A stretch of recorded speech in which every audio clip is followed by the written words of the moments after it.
Fala pessoal, bem-vindos a mais um episódio da Alta Quadra Podcast. Meu nome é Pedro Câmara, fundador da Escola de Imóveis. Estou aqui com a minha parceira Ariane. Tudo bem, Ari? E aí, Pedro? Bom dia, pessoal. A gente hoje vai falar bastante sobre crescimento de empresa, hein? Termina a apresentação. Exato, e empresas que estão crescendo para o futuro, né? Exato. Empresas à prova, como é que você falou? A prova de futuro. A prova de futuro. Boa. Essa é uma frase legal, né? Uma frase que eu nunca tinha ouvido, inclusive. É uma frase boa. Já apresentando aqui, Bruno Loreto, fundador da Terracota Ventures. Bruno, vou deixar você se apresentar aqui e aí a gente começa o assunto de hoje. Legal, pessoal. Obrigado pelo convite. Prazer estar aqui com vocês. É sempre prazeroso compartilhar um pouquinho das teses que a gente está estudando, o que a gente está fazendo e ajudar o mercado a olhar para frente, olhar para as oportunidades e não só lamentar os desafios do presente. Exato. Né? É muito do que a gente gosta de fazer. Então, vai ser um prazer estar aqui com vocês. Como que começou? Dá um resuminho aí da tua jornada aí do mercado imobiliário para investidor, né, de teses Legal. E empresas, startups do mercado imobiliário. Perfeito. Eu me formei em economia, né, em 2008, entrei na Federal, lá em Santa Catarina, e sempre gostei muito de engenharia, mercado imobiliário e tecnologia. E Florianópolis já era um polo de tecnologia, então comecei economia, mas fui trabalhar numa empresa de software, e era uma empresa de software que atendia o mercado imobiliário, atendia construtoras e incorporadoras. Então aí juntou paixões que eu tinha, né? E lá dentro eu pude aprender como um negócio de tecnologia funciona. Peguei a ascensão do mundo de SaaS, de software como serviço, uma transição de um passado não tão distante, onde você comprava licença de uso do software, pagava R$100 mil para implantar o software na sua empresa, e você passou apenas a pagar uma mensalidade, né, no mundo do SaaS. E nisso é uma transição que muda muito o modelo de negócio. Vi o mercado imobiliário também se adaptar a essa transição. Para ter uma ideia, quando eu comecei, a gente vendia o software e o cliente ele pedia o CD para instalação, né? E aí eu falei, não, mas não precisa de CD, você acessa pela internet, eu te mandar o link. Não quero esse link não, eu quero o CD para instalar no meu computador, na minha empresa. E aí a gente tinha que dar um passo atrás e tá bom, você quer instalar na sua empresa, tá aqui o CD, mandava a caixinha, depois evoluiu com um pendrive que ele plugava lá no servidor dele, até que com o tempo hoje é impensável você preferir ter um software instalado, né, no teu escritório do que na nuvem, na internet, que você nem sabe onde fica e é muito mais seguro do que estar no teu escritório. E nisso o mercado foi evoluindo e eu sempre em contato com construtores, incorporadores de norte a sul do Brasil, até que 2014 para 2015 fiz um MBA no INSPER. Por conta do INSPER comecei a olhar para o mundo de investimentos e empreendedorismo. E lá comecei a descobrir o universo de inovação, de venture capital, e propus um projeto, né, na empresa que eu estava para a gente investir em startups do mercado imobiliário, buscando conexão com o negócio da empresa, e foi onde eu comecei a olhar para o lado de investimento. Legal. Até que 2019, né, vocês vão lembrar 2019, o Quinto Andar em todas as manchetes, Loft surgindo e outras PropTechs, eu entendi que tinha uma oportunidade para alguém se posicionar como uma empresa especializada em investimentos em negócios de tecnologia no mercado imobiliário. Foi assim que nasceu a Terracota, em maio de 2019.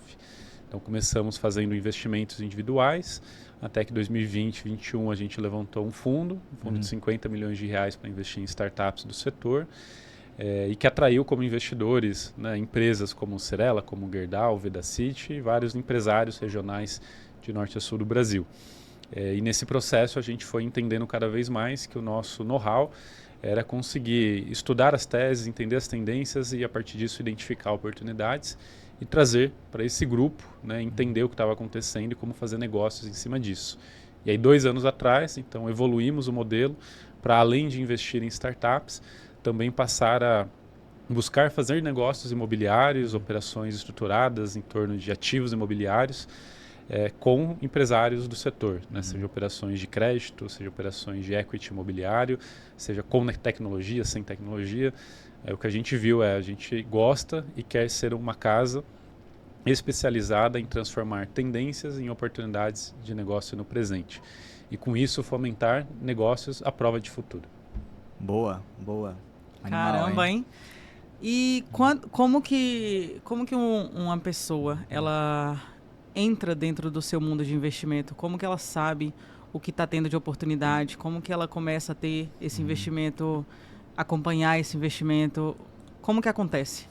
Geralmente, se você pegar uma amostra de pessoas em qualquer lugar, você vai ver um padrão que é uma curva de adaptação à mudança, onde você vai ter os inovadores, que são 2,5% da população, você vai ter os early adopters, que são até 15% da população, depois uma primeira grande maioria aí que tem 30 e poucos por cento, depois uma segunda maioria até ter os retardatários.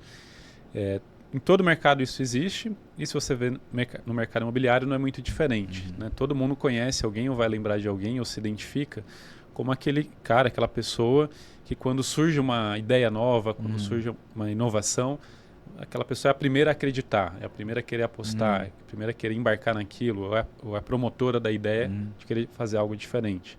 Então essa pessoa vai atrás de buscar novidade. Assim como os early adopters, quando vêm esses primeiros sinais, também começam a olhar para isso.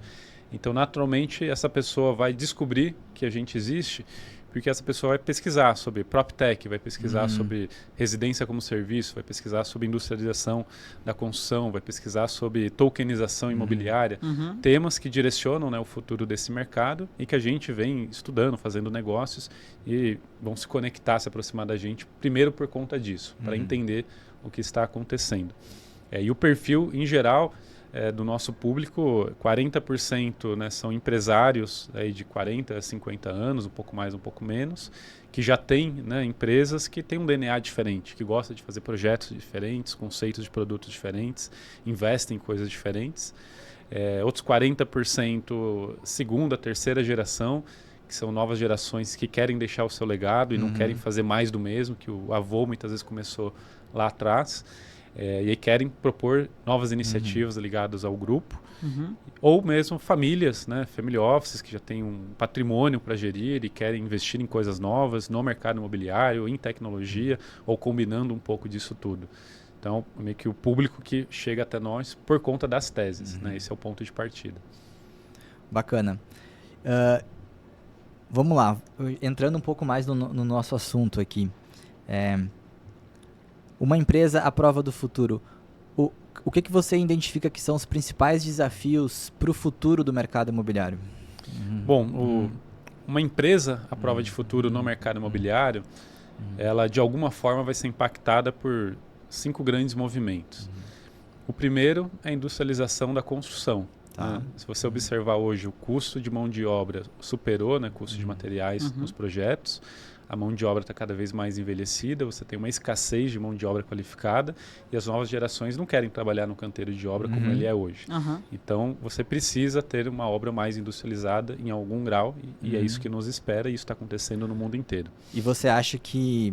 Porque, vamos lá, eu sou formado em arquitetura, né? Acho que Perfeito. eu te falei isso. E lá em 2008, quando eu estava na faculdade, a gente já falava de industrialização, né, etc. Parece que a gente está em 2025 e eu não consigo tangibilizar uma grande diferença na forma como é construído uma casa e um prédio hoje do que era em 2008, quando eu estava na faculdade de arquitetura. Claro que eu sei que existem empresas, né, que estão fazendo prédios modulares, etc. Mas ainda me parece algo, novamente, talvez os early adopters, como você falou. Não algo que hoje, vamos lá, a Ariane construiu uma casa num condomínio, né, para fazer um Airbnb, que a gente comprou um terreno, a gente vai fazer com uma... 100% humano, industrializado, né? Como você enxerga realmente essa industrialização, né? Você ia complementar? Eu vou complementar só um pouquinho com relação à construção, porque nesse mesmo condomínio são 14 mil lotes, né? E aí eu vi algumas pessoas chegando com steel frame, que é o mínimo do mínimo de uma industrialização ali, pelo que eu acho que você traz, né? E aí eu acho que dentro do... Não sei se no mercado de fora, mas no mercado brasileiro eu acho que isso ainda está um pouco atrasado. Eu queria entender um pouco disso. A sua pergunta é super válida e quando a gente fala, né, de teses emergentes, oportunidades inovadoras, a gente sempre fala que não espere disrupção, não espere mudança de padrão. A gente está falando de um processo que nos próximos 10 anos vai ser um nicho. Um nicho de oportunidade. O que vai acontecer nos outros 10, não sei, mas pelo menos olhando 10 anos é um nicho de oportunidade. Mas um nicho de oportunidade no mercado imobiliário, que é a maior classe de ativos do mundo, é um mercado de bilhões. Sim. Então, é isso. Mesmo algo nichado no mercado imobiliário é muito grande. É muito grande, exatamente. Então, voltando à questão da industrialização, Em 2008, com certeza a Ariane não veria casas de steel frame nesse mesmo condomínio. Com certeza não. Hoje você já vê. Você não veria Roberto Justus investindo em um negócio de construção industrializada. Você não veria linhas de funding imobiliário da Caixa já adaptadas à construção industrializada. Perfeito, o cara não ia conseguir financiar a casa depois. E muito do que se falava em 2008, né, especialmente no mundo acadêmico, era muito mais sobre sistemas construtivos e não sobre negócios de construção industrializada. E a grande diferença é que tem que mudar a chave, né, de você montar uma construtora de construção industrializada, muda toda a jornada. Né? Não existe opção de construção industrializada sem BIM, por exemplo. Você pode construir uma casa, um prédio na forma tradicional sem pensar em BIM. Né? Então tem que mudar o mindset. Né? E o que a gente entende que vai acontecer e já está acontecendo é você tem o extremo da industrialização, que é a casa sair pronta da fábrica né? E só instalar no terreno, que é a construção modular off-site full. Né? Mas a grande maioria da industrialização, especialmente a vertical que a gente vai ver na prática, é uma componentização.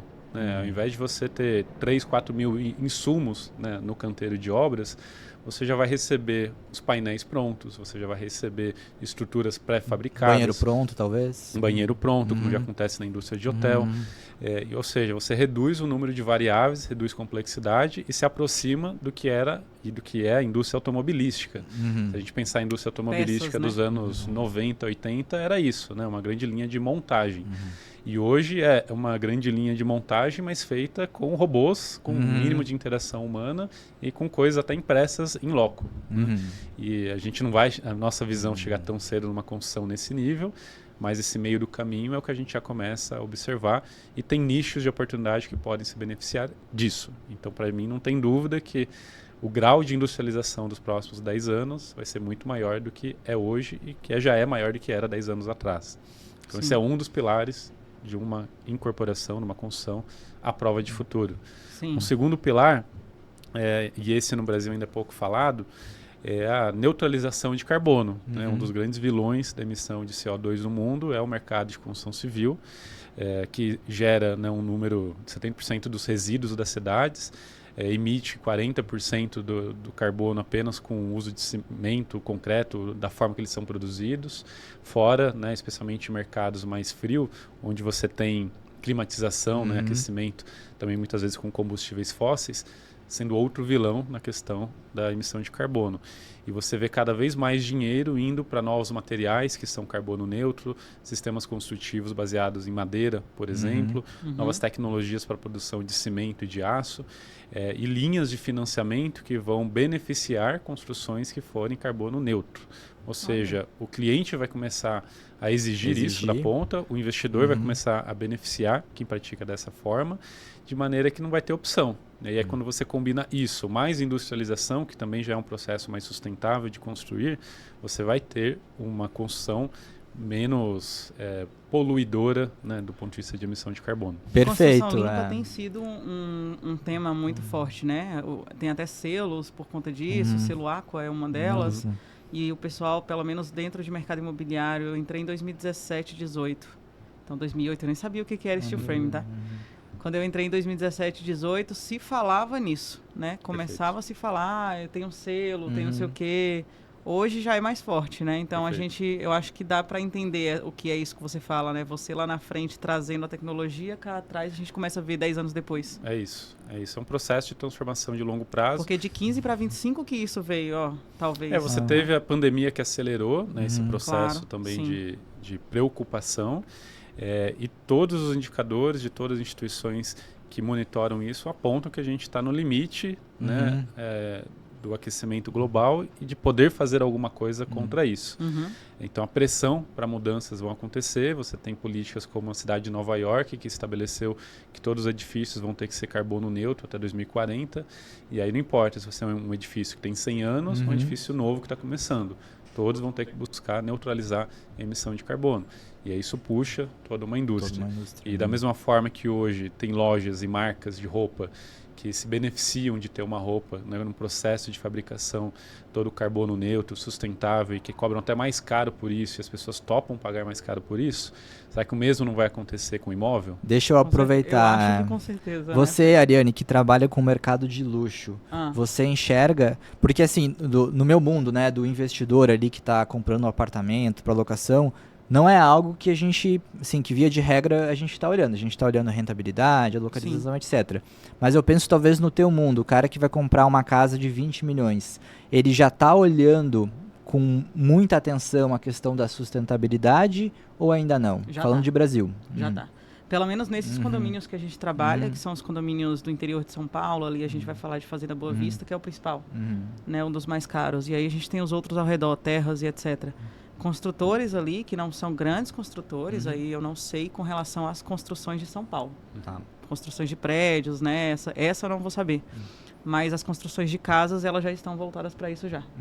A parte de, não só isso, né, carbono neutro eu tenho ouvido falar menos dentro das construções. Eu vi um que foi feito, não posso falar porquê, enfim, mas eu vi uma casa lá que ela custa uma média de 35 milhões, e aí já são casas mais caras, as de 17 elas não têm esse tipo de tecnologia, eu não sei te dizer porquê, eu acho que você trazer isso pra gente pode ser legal, é mais caro, não sei, mas...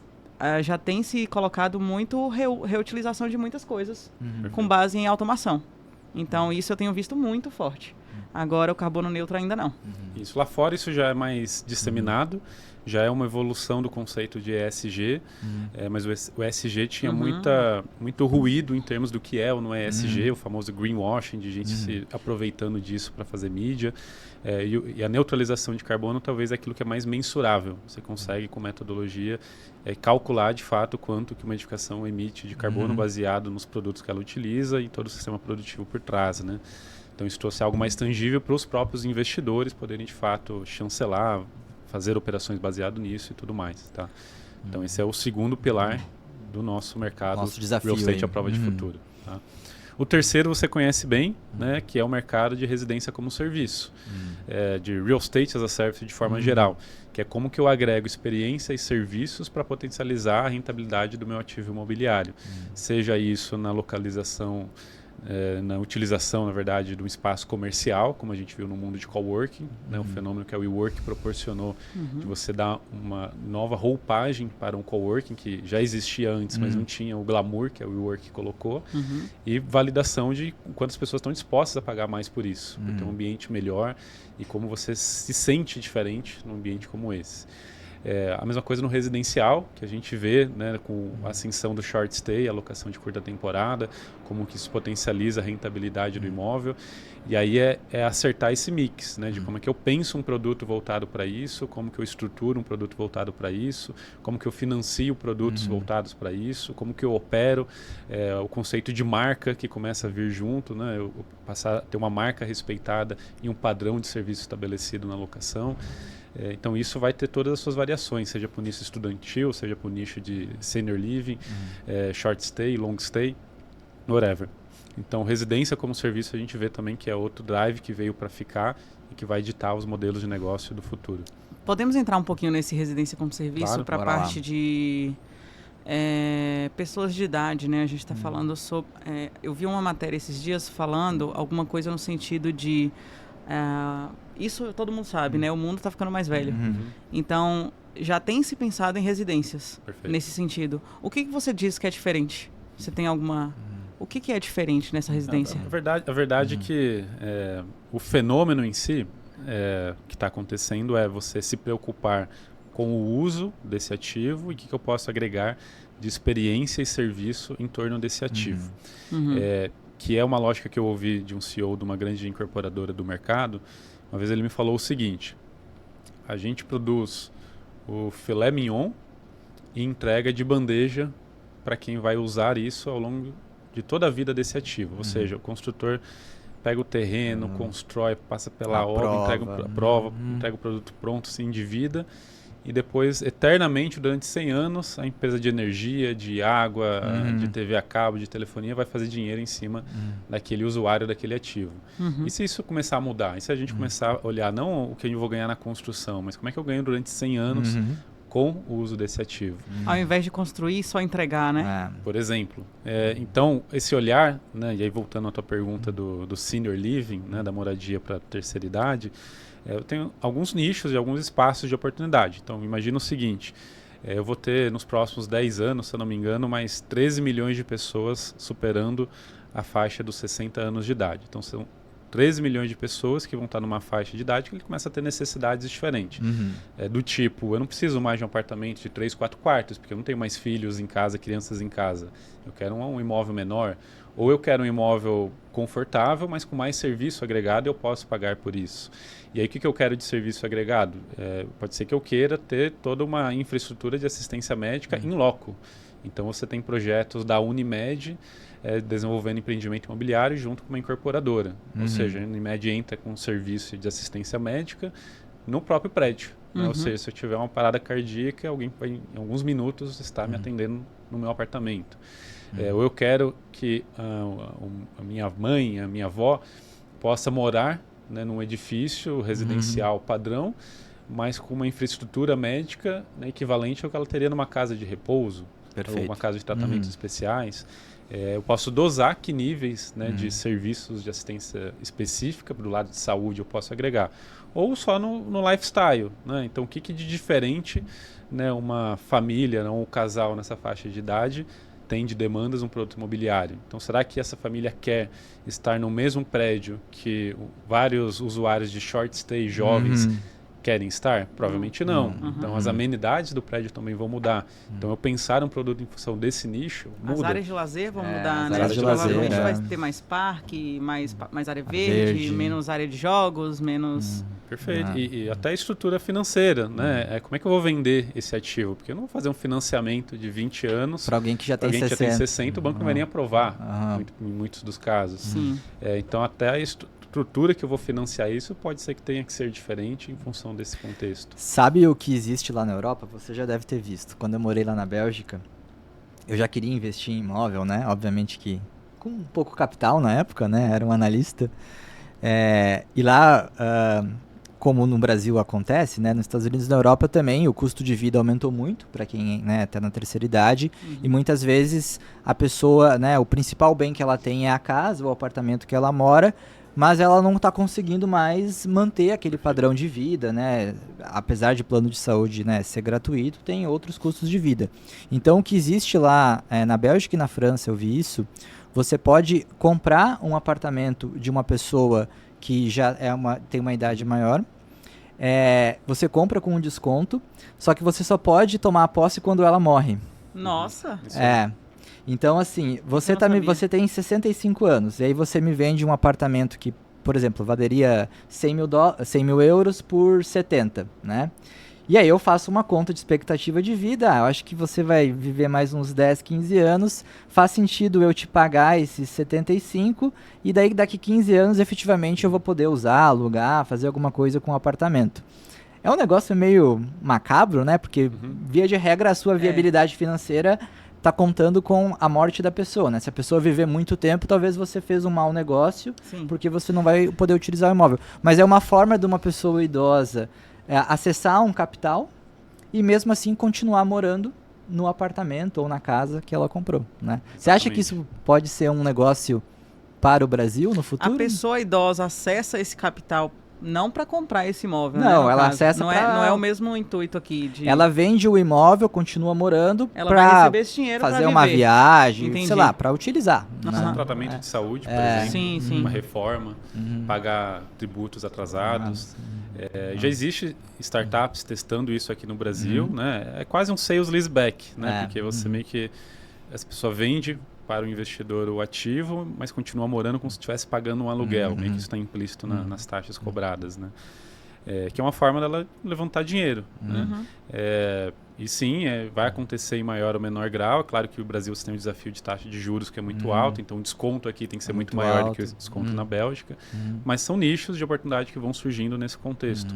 Ontem eu estava lendo do movimento que está tendo nos Estados Unidos, que uma das expectativas nas grandes cidades que têm um déficit de casas, né, de moradias muito grande, transformar unidades unifamiliares em estúdios, né? Então, pensa um senhor de idade de 70 anos que tem lá uma casa de 3, 4 quartos, né, em Nova York, que ele comprou há 50 anos atrás.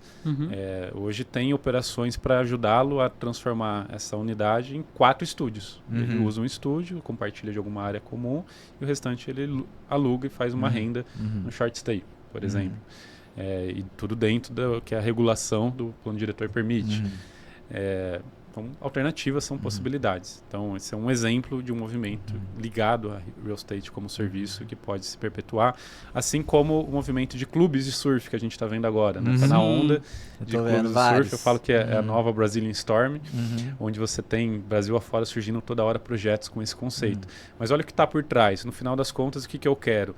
Eu quero ter um atrativo para alguém comprar uma cota desse empreendimento, frequentar esse empreendimento e, mais importante, gerar receita recorrente para mim nesse empreendimento ad eterno. E no limite eu posso emitir quantos títulos, né, de membros eu quiser. Eu posso estar aumentando essa geração de receita forever. Então eu estou misturando conceitos de clube com real estate, agregando serviços, piscina de onda. Então é outro horizonte de residência como serviço. Você viu quanto custa aqui de São Paulo? 200 e poucos mil, né? É uma É, graninha, 200 e poucos mil mais sócio. uma mensalidade. Mas eu acho que imagina um custo mensal, né? Sim, anual, claro. Né? Paga uma cota de, sei lá, 10 mil anos, 20 mil Acho que paga um pouco mais. Eu recebi as informações. Para os seus clientes, Ariane. Sim, exatamente. Eu recebi essas informações lá na época, né? Há um ano e pouco atrás, alguma coisa. Hoje já deve ser mais caro, provavelmente. Então a gente falou de 3 pilares até aqui, né? Sim. A gente falou de construção industrializada, falamos de descarbonização, falamos do real estate como serviço.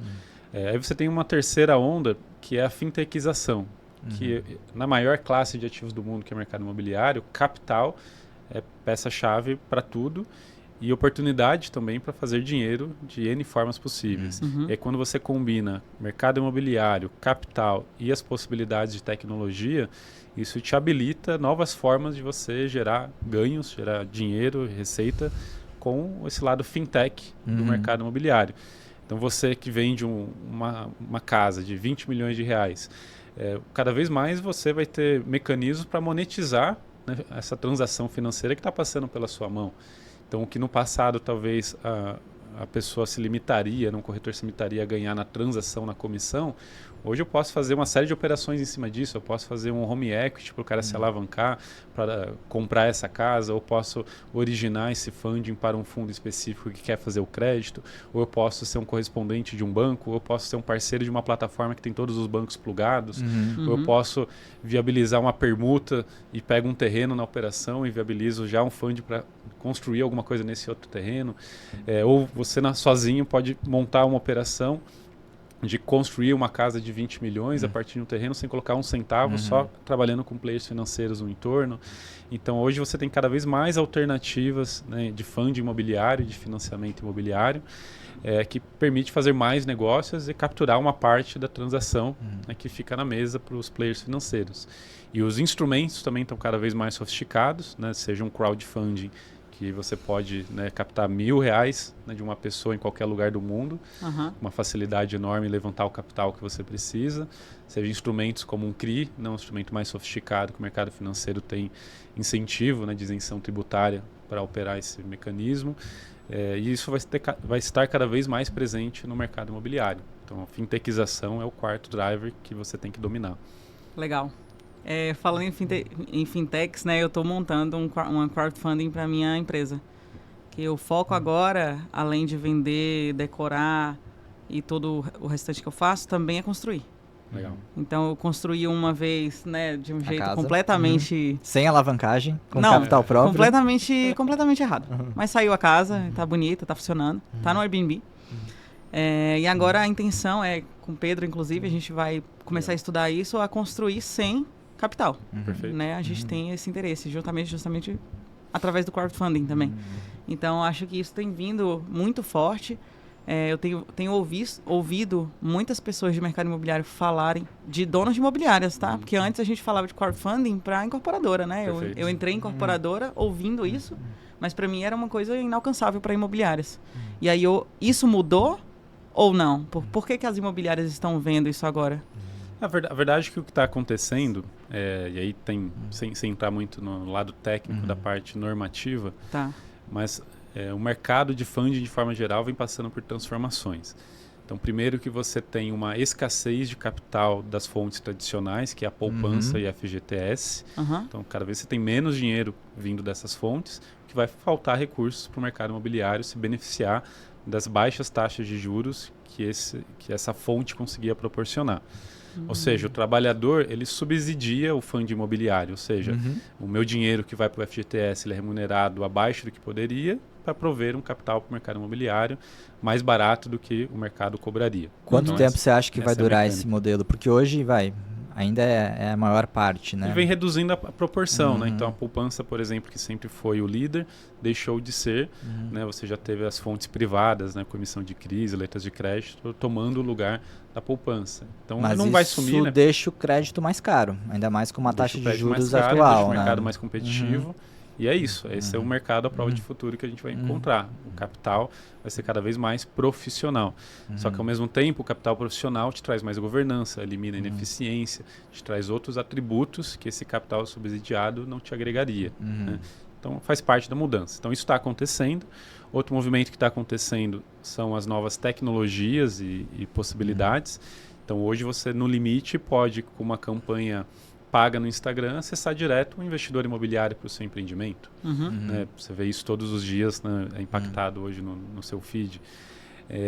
E isso vai estar cada vez mais sendo dominado pelos corretores, pelos profissionais que trabalham no mercado imobiliário, que já usam essas ferramentas. Então, um cara que já faz isso para gerar lead para comprar uma casa, por que ele não pode fazer para gerar construir. Um lead para construir, trazer um investidor? As incorporadoras já estão fazendo isso. Você tem as plataformas que vão fazer o crowdfunding para você de uma maneira como serviço, né? De uma maneira facilitada, ao invés de você ter que montar tudo. Você tem os players tradicionais, as gestoras de mercado se especializando em nichos, se especializando em regiões, montando operações para tickets menores.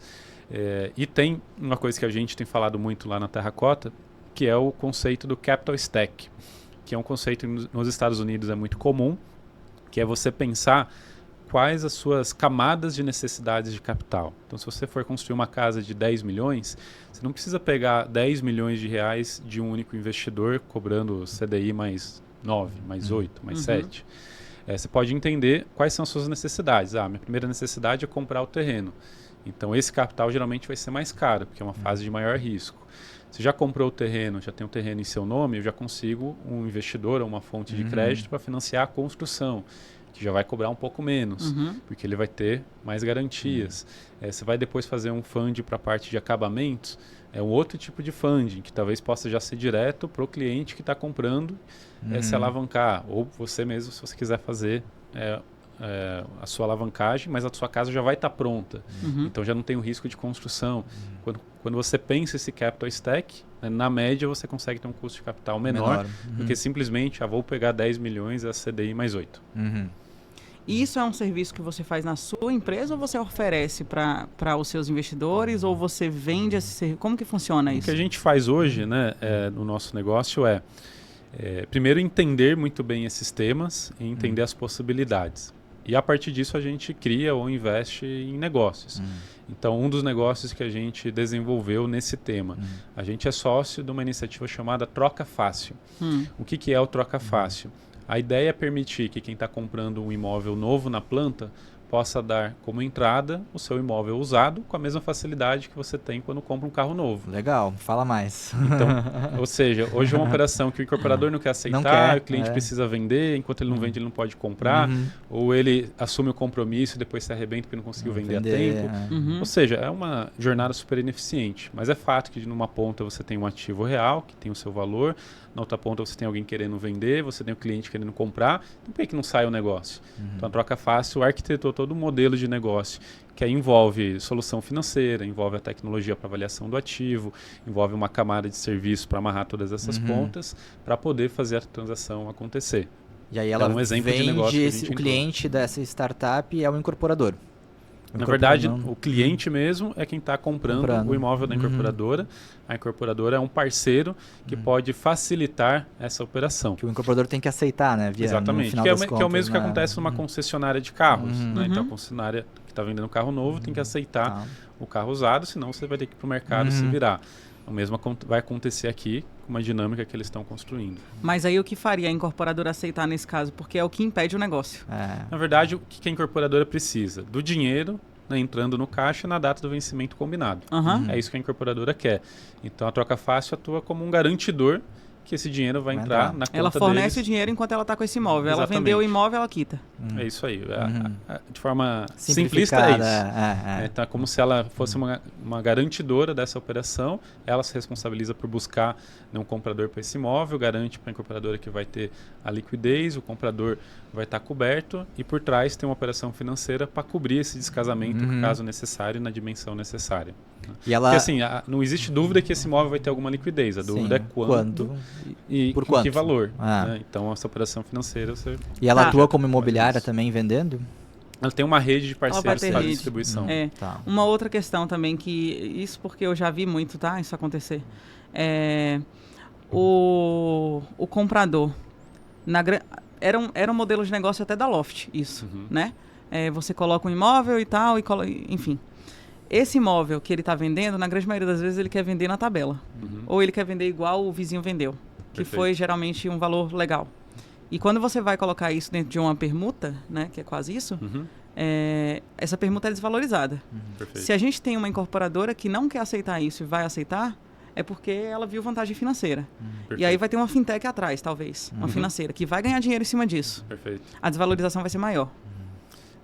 Tudo na vida tem prós e contras, né? O que a gente entende existem os extremos, né? Que é você não fazer negócio ou fazer um negócio vendendo por 50% do valor do teu imóvel, que é no limite. Isso vai depender da vontade, né? Eu quero um lançamento... O Troca Fácil vai atuar nesse meio do caminho. Da mesma forma que se eu vou comprar um carro, se eu compro à vista, o cara me dá um preço. Se eu vou dar meu carro usado como parte do pagamento, o preço é outro. E é assim que funciona o mercado em qualquer situação. Então, aqui vai ser a mesma coisa na nossa visão no mercado imobiliário. Então, esse foi um negócio que nasceu a partir de observar essas oportunidades. Uma outra frente que a gente tem, que é uma forma de participar conosco, voltado a investidores imobiliários e incorporadores, empresários, é o nosso clube Terracota Insider. Então, o que a gente criou? A gente criou 2 anos atrás o Terracota Insider para ser um ambiente onde a pessoa pode participar desse nosso clube e ter toda uma agenda que a gente promove de encontros, discutindo essas teses, apresentando essas oportunidades, promovendo imersões nacionais e internacionais para conhecer outros negócios, outras iniciativas. Então, a gente tem lá no grupo 120 participantes aproximadamente de todo o Brasil e que lá a gente está discutindo o que são as oportunidades com a industrialização da construção. Bacana. O que é a oportunidade em Miami, o que é a oportunidade no mercado de residência como serviço. E aí, naturalmente, cria um ambiente de negócios, porque eles trazem situações e, estou com um terreno aqui em Natal que eu quero desenvolver esse projeto. Um clube de investidores, basicamente. Um clube de negócios, né? Que tem networking, tem né? Investidor, tem empreendedor, e a gente é um facilitador desse meio do caminho. Legal. E como que faz para entrar nesse clube? E é só entrar em contato com a gente, né? É um valor, é uma membership anual, no caso, para participar. Para realmente ter no grupo pessoas que estão alinhadas nesse mindset. Legal. A gente quer pessoas que querem construir negócios à prova de futuro e não apenas se lamentar em relação aos desafios que a gente tem no presente. Negócios imobiliários, né? Sempre negócios imobiliários, seja tecnologia, seja crédito, seja equity imobiliário. O importante para a gente é um negócio que tem algo diferente. A gente gosta de trabalhar com coisa de inovação. Vou criar um pouco de polêmica agora. Eita. Vai lá. A gente falou, então, de negócios à prova de futuro. E na sua visão, quais negócios imobiliários ou quais setores hoje do mercado imobiliário não vão existir no futuro? Nossa, legal. Viu? Vou começar numa resposta genérica. Ou que tem uma tendência maior a serem substituídos ou, enfim, perderem o mercado consumidor. Vou começar numa resposta genérica e depois vir para talvez algo mais polêmico. Mas, a grosso modo, o que é fácil responder? E aí vou fazer uma analogia. Imagina o seguinte, hoje o Pedro investiria né, em ações de uma empresa que polui o meio ambiente? Investiria numa empresa, sei lá, de cigarro? Investiria numa empresa que tem trabalho escravo? Duvido alguém vir aqui dizer que investiria numa empresa dessa ou que investe numa empresa Ou numa dessa. empresa que não tem tecnologia, que é tudo que manual. É tudo no papel. Não, só com tecnologia, tudo no papel. Não existe isso. Fazendo algo análogo para o que a gente está falando, daqui 10 anos, será que alguém vai estar disposto, né, a ser sócio, investidor, né, ou comprar um imóvel de uma empresa que não tem uma construção sustentável? Será que um negócio vai conseguir distribuir resultados se ele não tiver uma inteligência de estruturação de capital, no horizonte de capital cada vez mais caro? Será que ele vai conseguir ter um produto competitivo com um mercado que vai ser mais exigente, porque vai ter mais compradores profissionais que estão sendo educados a comprar um imóvel como a escola de imóveis ensina? Então esse pessoal vai ficar fora do mercado. Né? Para mim é inevitável. Se você não é sustentável, se você é ineficiente, se você não tem um bom produto, você vai estar fora do mercado, seja você quem for. A parte isso, né, indo para o mais específico, quem para mim são grandes ameaçados nesse mercado? Imobiliárias. Né? Por que imobiliárias? Porque a grande função da imobiliária no passado era ser o curador. Então eu como cliente, eu ia na imobiliária porque ela tinha os imóveis da região, eu como corretor ia trabalhar para a imobiliária porque ela tinha um catálogo de produtos para eu trabalhar na região, e o proprietário ia na imobiliária porque ela recebia clientes e tinha os corretores. Hoje o corretor consegue acessar os produtos diretamente, consegue gerar leads diretamente, o cliente consegue acessar o corretor diretamente. Então, muitas imobiliárias passam a não ter função. E a tendência, ao meu ver, é acontecer o que acontece no mercado como os Estados Unidos, onde a imobiliária é muito mais a empresa do corretor que se estruturou, mas na verdade, o brand é o próprio corretor. É uma empresa de uma pessoa só. É uma empresa de uma pessoa só com os assistentes ali, que muitas vezes é o início da jornada de outro corretor. E quando ele cresce, ele sai e monta a empreitada dele. Né? Mas não são grandes imobiliárias em geral. Então você vai ter, na minha visão aqui, um miolo aqui de middle market imobiliários muito ameaçado, que eu não sei se estarão presentes no futuro, até porque soma-se a isso, né, o fato de você ter inteligência artificial, que vai automatizar parte dessa jornada, que é mais uma ameaça. E tem também o que eu acho que vai acontecer, que é a especialização por nichos. Cada vez você vai ter mais imobiliários ou corretores de nicho. Nicho de altíssimo padrão, nicho de baixa renda, nicho de transação para investidor, nicho de estúdio, nicho de São Paulo, Itaim. E vai ser menos generalista. Né? E com isso, de novo, o cara que é generalista e ineficiente não vai ter, ao meu ver, espaço no mercado imobiliário. Então, sem dúvida, imobiliária é um grande ameaçado nessa jornada. Posso ser contraditória? Por favor. Obrigada. Acho que imobiliárias são ameaçadas, mas as imobiliárias que não estão pensando em futuro. Então, eu vejo imobiliária hoje não como um catálogo de imóveis, que antes era. Era simplesmente um catálogo de imóveis. Você ia captar imóvel e ia vender imóvel. O corretor muitas vezes não sabia nem o que era esse imóvel e etc. Tudo mais. O que eu vejo que é uma imobiliária hoje? Eu não posso falar que ela é um SaaS porque não tem como, mas ela é uma empresa de serviço para o corretor. Então, se ela não conseguir oferecer os serviços que o corretor teria fora, sozinho, de uma forma mais cara, se ela não conseguir oferecer esse serviço de uma forma barata e ser uma parceira do corretor, dividindo esse custo e esse lucro, ela deixa de existir. Mas se ela pega e entra na linha de frente agora, e tudo isso, toda uma parte de serviço, vamos lá, contrato, pós-venda, tudo isso é chato, né? O corretor não quer saber disso. Perfeito. Muitas vezes, quando ele entra numa jornada sozinho, ele tem que aprender tudo isso do zero. Aqui no Brasil é mais complicado que nos Estados Unidos, ou que qualquer outro lugar fora do Brasil. Porque aqui a gente não tem sistema unificado, a gente não tem inteligência de mercado, a gente não tem nenhuma plataforma de preço. Então, acho que a imobiliária, ela entra nesse sentido. Concorda? Tá correto. A grande diferença é, antes isso era restrito à geografia. E agora você passa a concorrer com um provedor dessa camada de serviço de qualquer lugar do Brasil. Então, uma imobiliária de serviço, né, num bairro em Santa Catarina, em Floripa, pode estar atendendo um corretor aqui no Itaim, em São Paulo. Sim, ela tem que ser uma imobiliária globalizada já. E junta isso a especialização em nicho, junta isso a capacidade, né, de construir esse stack de soluções, que não é qualquer um que vai conseguir.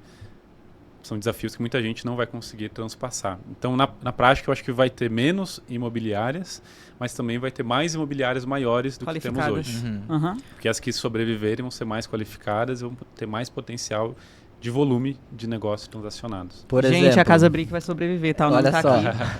a Casa Brick, ela é especializada em imóvel de alto padrão, etc. Mas por que não, daqui a pouco, a tua inteligência, o teu serviço que você presta para esses corretores, você pode prestar para um corretor que quer vender o alto padrão lá em Porto Alegre. É isso. Que foi o que eu fiz ultimamente, né? É. Eu lancei o rebranding justamente para a gente poder abrir Pra a empresa parceiros. para parceiros. Isso aí. Então eu não vejo a imobiliária mais como uma dona de um corretor, porque antes era isso, É né? isso. Não tem isso, gente. O corretor agora ele é livre e você tem que fornecer para ele Soluções, soluções ferramentas. suficientes para ele querer estar com você, para ele Exatamente. querer estar sendo seu parceiro.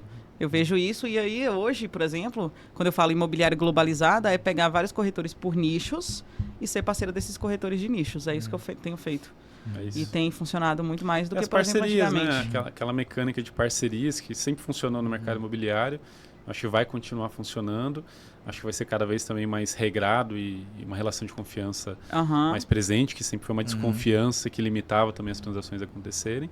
Mas no mundo inteiro Acompanhado isso por gera sistemas, negócio. porque eu acho que isso é o diferencial. Você joga seu parceiro e você acompanha isso por IA. Você não precisa é acompanhar isso. isso sozinho mais.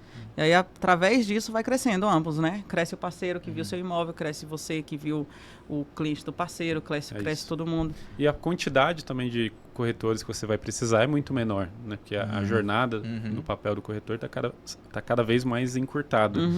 Né? Antes ele tinha que fazer tudo. Hoje você já tem parte disso automatizado, parte disso especializado num SDR, parte disso uma pessoa que vai cumprir um papel administrativo ou um provedor de serviço parceiro. Cada vez mais o corretor vai se concentrar em fazer a relação com o cliente em loco e que é insubstituível. Somente o relacionamento. A gente já vê hoje, por exemplo, pessoas que entram dentro de CRM do corretor para poder fazer esse acompanhamento. Então, olha, seu cliente, liga para ele. Olha isso aqui. Então, o corretor não tem que ficar mais se materializando de plataformas. Que era isso que acontecia, né? Há um monte de plataforma para o corretor viver, porque é tudo seu assistente. E aí, do nada, vira uma bagunça. Para o corretor, ele não consegue fazer nada. Então... E essa camada, né, de CRM vai ser automatizado, né? Hoje, uma das grandes pautas no mercado de tecnologia, a próxima fronteira da IA, são os voice agents, que são os agentes de IA com interação por voz. Então, aquilo que a gente consegue fazer hoje no GPT com altíssima qualidade, você vai estar conversando, né, por telefone com um agente de IA, te orientando e tirando as suas dúvidas sobre um produto imobiliário com uma qualidade melhor do que a média dos profissionais de vendas conseguem fazer. E esse cara vai estar fazendo follow-up automático, registrando um CRM automático, já pensando na próxima ação. Ou seja, vai ser espremido mais esse ainda papel do profissional, e o profissional que souber usar, ele exponencializa a sua capacidade de gerar negócio, porque ele vai se concentrar no que ele é bom em fazer e onde ele realmente vai ter diferencial. Sim, porque é isso. Dado técnico é jogado na IA, né?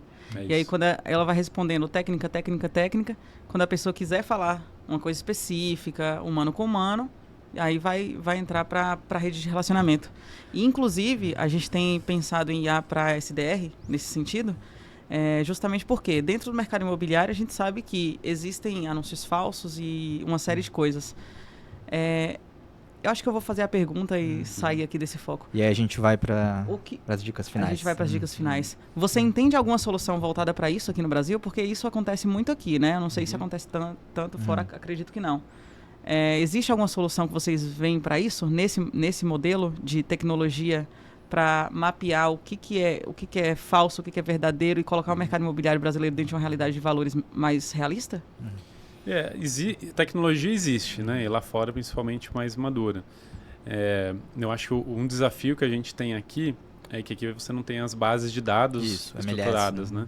Que fundamentam essa validação do que é consistente ou não é consistente. Então, o básico, né? Vou pegar um exemplo que todo mundo sabe, você hoje validar anúncios que são de um mesmo imóvel com tecnologia, isso é banal. Né? Isso, uma IA faz isso em segundos e baratíssimo. Sim. Então, uma coisa que até anos atrás era um trabalho humano para fazer isso, ou precisava de alguém de dados mais sofisticado para fazer isso, hoje a IA conseguiria fazer isso facilmente. Na parte de segurança, por exemplo, nas transações, né, validação digital, autenticação, né, de assinatura digital, autenticação facial, os mecanismos que toda a indústria de meios de pagamento, por exemplo, já utiliza, isso tudo também já está disponível. E cada vez você vai ter a diligência, né, da pessoa sendo feita majoritariamente de forma automática ou semi-automática, né, onde um humano vai atuar na exceção e não em todas as transações. Isso já também está acontecendo em algum grau. Então, assim, as tecnologias estão aí, estão cada vez mais acessíveis, mas o que acho que limita principalmente para o grande público ou qualquer corretor individual acessar isso no Brasil é porque, em geral, você não tem essas bases de dados de fácil acesso. Então, quem consegue se utilizar disso é quem tem essa tecnologia, mas principalmente os dados dentro de casa. Então, com certeza, uma Lopes fazer isso dentro de casa vai ser muito mais fácil, porque as ferramentas já estão disponíveis e eles têm dados. Quem não tem esses dados ou não tem suas bases de dados organizadas para poder treinar essas IAs, vai ser mais difícil conseguir usar dessas ferramentas até que alguém, né, se estabeleça no mercado como uma nova solução. Venda esse serviço. Exato. Legal. Vamos para uma dica final, como a gente já deu várias aqui, para a gente finalizar aqui o podcast de hoje, o que seria, na sua opinião, a grande dica aqui para uma empresa que quer ser a prova de futuro? Boa.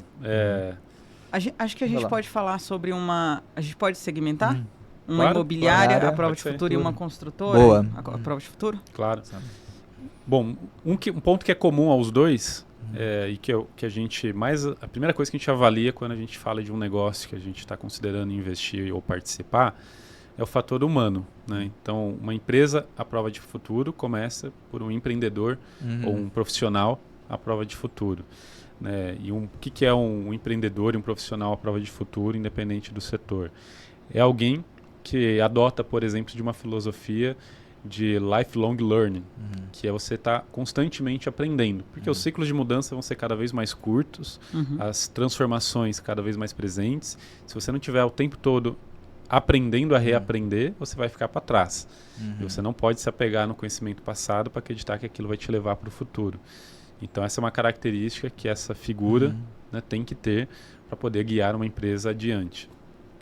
Cada vez mais, as competências digitais vão fazer parte disso. Né? Hoje, eu acho que é impensável imaginar o dono de uma imobiliária, o dono de uma incorporadora, que minimamente não entende de digital, né, que minimamente não vai entender de inteligência artificial, que minimamente não tem um manejo, né, de dispositivos mobiles e que sabe utilizar disso em prol do negócio e, a partir disso, formar time, contratar pessoas, ou mesmo o contrário, né, pessoas que justamente se destacam porque sabem fazer uso do Instagram, sabem fazer uso do TikTok e sabem conversar com essa nova geração. Então, essas novas competências também é uma coisa que essas pessoas por trás dessas empresas têm que demonstrar, sem dúvida alguma. E aí complementaria com o último fator, que é também essa habilidade de saber lidar com as múltiplas gerações que a gente vai ter presente dentro das empresas e no mercado. Então, hoje, ao mesmo tempo, um corretor ele vai estar fazendo um negócio com um cara de 20 anos de idade, que ganhou dinheiro com o YouTube, e com um cara de 60 anos de idade, que é executivo de uma indústria tradicional. Então, você vai tentar vender a casa de 20 milhões da mesma forma para os dois? Com certeza não. Então, ter esse manejo, né, tanto para o cliente quanto internamente, porque você vai ter no seu time 4 gerações ao mesmo tempo, vai demandar lideranças diferentes. Mas aqui é o aspecto humano. Do lado da empresa, eu acho que a incorporadora passa muito por esse aspecto que eu comentei, né, de saber trabalhar com estratégias de capital, porque o capital vai ser cada vez mais escasso, mais profissional e mais caro. Saber entender que ela precisa se especializar, né, precisa constituir conceitos de produto, trabalhar a marca, aspectos que vão ajudá-la a ter mais presença e força no mercado, do que se ela continuar sendo apenas uma empresa que a cada terreno ela vê o que faz. Acho que vai ser cada vez mais difícil você se manter no mercado se a cada terreno que você conseguir, você vai pensar que produto você vai fazer. Tem que inverter isso. Eu tenho um produto, vou buscar áreas para aquele produto. E tudo fica mais fácil. Então, acho que esse é outro elemento. Tá vendo, Pedro? Próxima vez a gente tem que ter o produto e depois comprar o terreno. Fica a dica. E do lado da imobiliária, né, eu acho que passa muito por essa capacidade. Claro, tem um lado de tecnologia, de adoção dessas tecnologias no seu negócio, implementação das tecnologias, mas para mim a parte mais fácil, que você consegue contratar e tudo mais. Mas acho que o lado mais importante é de fato essa capacidade de conciliar interesses, conciliar parcerias, virar um nó de rede para realmente agregar valor. Ou você só vai estar cobrando um pedágio que alguém em algum momento vai entender que não precisa pagar, seja o cliente, seja o corretor. Então esse aspecto relacional, / capacidade de se colocar como realmente um ente de conexão, eu acho que é o grande desafio da imobiliária do futuro. Boa, muito bom hoje, hein? Muito bom. Bruno, muito obrigado. É isso, pessoal, obrigada. A gente... Recado final aí, Ari. Recado final aqui, pessoal. A gente está deixando a nossa landing page, né, a nossa página aqui para vocês acessarem nosso podcast. Se tiverem dúvidas, manda pra gente, que a gente envia para o Bruno, tá? Por favor. Mandem sugestões também de temas e dentro da nossa nova página, que é uma página patrocinada aí pela QWise, o pessoal fez uma página legal e a gente está colocando o IA na nossa página, inclusive. Tem várias dicas de conteúdos, tem resumo dos nossos conteúdos, todos os vídeos que a gente colocou e também tem dicas de investimento que a gente coloca aqui na Casa Brick, na minha empresa. Tá bom? É isso, até o próximo episódio e um abraço. Valeu. Valeu, pessoal.